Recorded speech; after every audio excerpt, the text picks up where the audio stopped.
Senhor venha falar aos nossos corações, abrir nosso entendimento para esse momento da palavra, amém?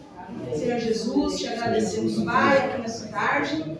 Pedimos, meu Deus, que a tua mão de poder, a tua graça, a tua misericórdia. Fala o coração da tua igreja, Senhor. Nós reconhecemos que somos falhos, somos fracos, somos pecadores, Senhor.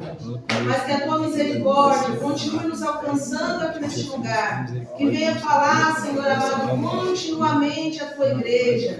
Continuamente nas casas, nas famílias. Venha nos fortalecer, venha nos guiar. Venha, Senhor amado, nos dar sabedoria, discernimento da tua palavra. E que o teu Espírito Santo venha, Senhor amado, falar aos corações individualmente aqui nessa tarde. É o que nós te pedimos e te agradecemos. Em nome de Jesus. Amém. Graças a Deus. Graças a Deus, irmãos. O motivo da saída mais cedo é que a gente tinha um compromisso à tarde, eu e meu esposo. A gente está com um amigo que está saindo, né, da cidade, e nós esquecemos totalmente desse compromisso. Né? Agora à tarde que eu tive a oportunidade de falar para minha mãe, agora no finalzinho. Mas, graças a Deus, né, é uma grande vitória que nós estamos compartilhando com essa pessoa, né, uma pessoa muito batalhadora, uma pessoa muito próxima a nós. E o Senhor ele tem dado uma grande vitória. Glória a Deus. Dando as boas-vindas, né, aos nossos cooperadores aqui hoje.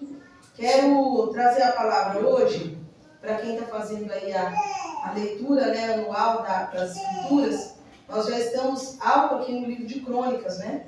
A minha Bíblia foi rebocada com o meu carro esses dias, e está na oficina.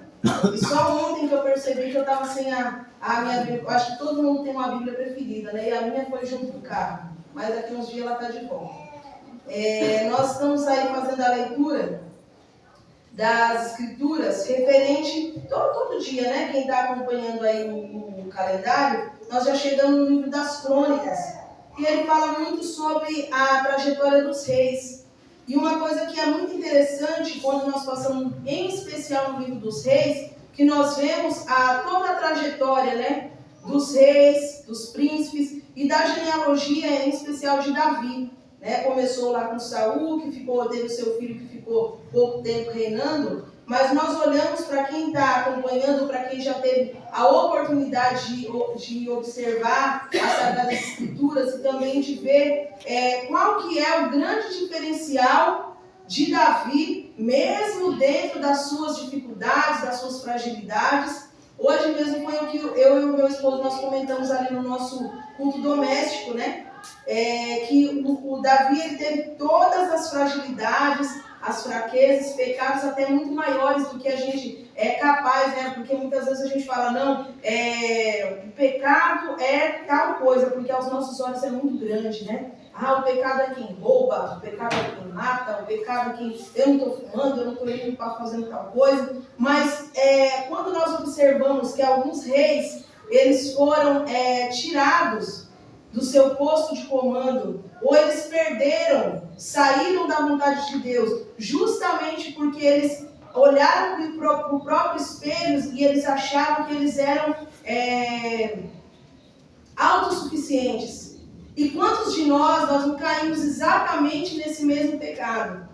Quando nós observamos a trajetória de Davi, nós vemos ali assassinato, nós vemos prostituição, nós vemos que mandou matar alguém que era da confiança, mas tinha algo que quando a pessoa não tem a questão da humildade, a questão da perseverança, de saber, de reconhecer o próprio pecado. E quando nós olhamos, né, hoje nós chegamos aqui em Crônicas 16, Ação de Graças e o Cântico de Davi, e quando ele começou a ter as ideias, né, de construir o templo, quando ele começa a falar com Deus, olha, eu gostaria, né, eu estou morando numa casa de cedro, numa casa elevada, numa casa chique, né, uma casa bem ornamentada, e a casa do Senhor, a tenda do Senhor, a arca do Senhor está numa tenda, está debaixo de uma cabana, né, de lençóis apenas.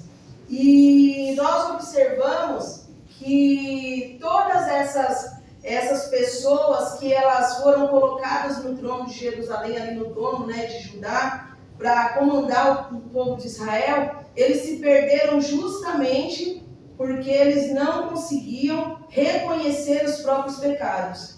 Hoje eu quero ser bastante enxuta nas minhas palavras, que o tema de hoje, né, alguns dias atrás nós falamos que nós íamos falar sobre fechar portas.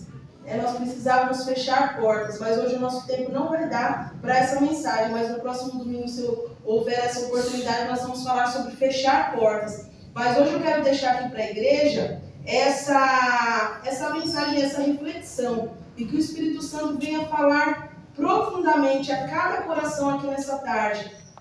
As portas que nós temos deixado abertas para o inimigo trabalhar na nossa mente, no nosso coração, que tem tirado a nossa casa, a nossa família do centro da vontade de Deus.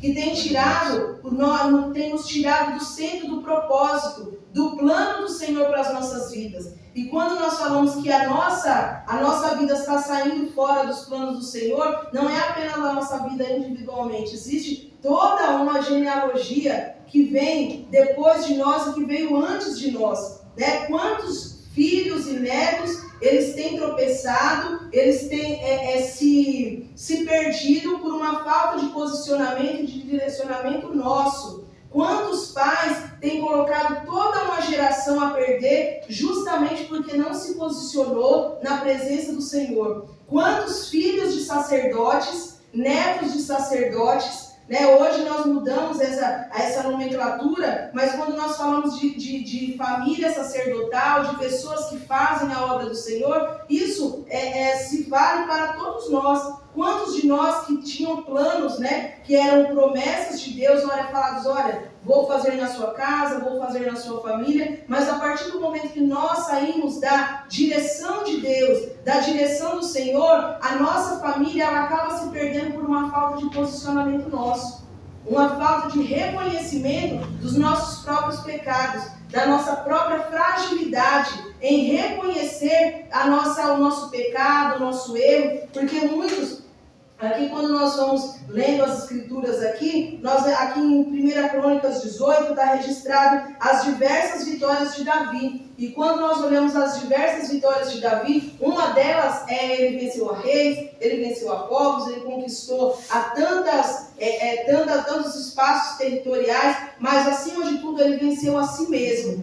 E como é difícil a gente vencer a nós mesmos, né? Como é difícil a gente vencer a nossa própria vontade, a gente vencer a nossa própria carne, a gente vencer as nossas próprias opiniões, né? Porque muitos de nós, eu acho que todo mundo tem aquela opinião que a gente fala, não, eu sei que é pecado, mas Deus sabe do meu coração. Deus me aceita como eu sou, mas o diabo também aceita e me acolhe.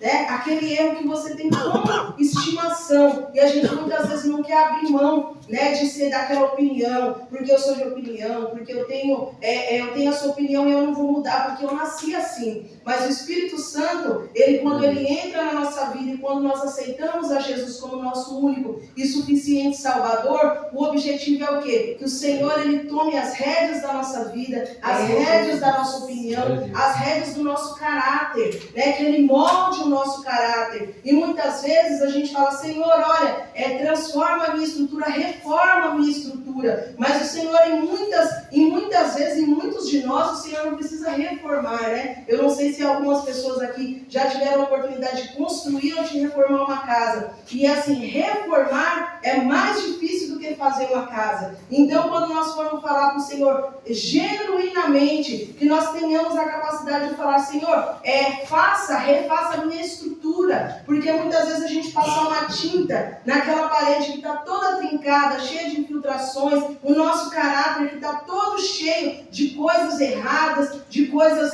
de um linguajar que não pertence a um servo e uma serva do Senhor. Então é só passar uma tinta numa parede que está com mofo, que está com infiltração. Então que nós possamos ter a humildade e a determinação do rei Davi, que até hoje ele é falado, quando nós lemos o livro de Reis, 1ª e 2ª Reis, quando nós começamos a ler 1 Crônicas, toda aquela genealogia um nome que ele se sobressai, mesmo com tantos reis que passaram depois dele. É o nome de Davi, por quê? Porque ele entendeu o lugar dele como servo, mesmo sendo rei.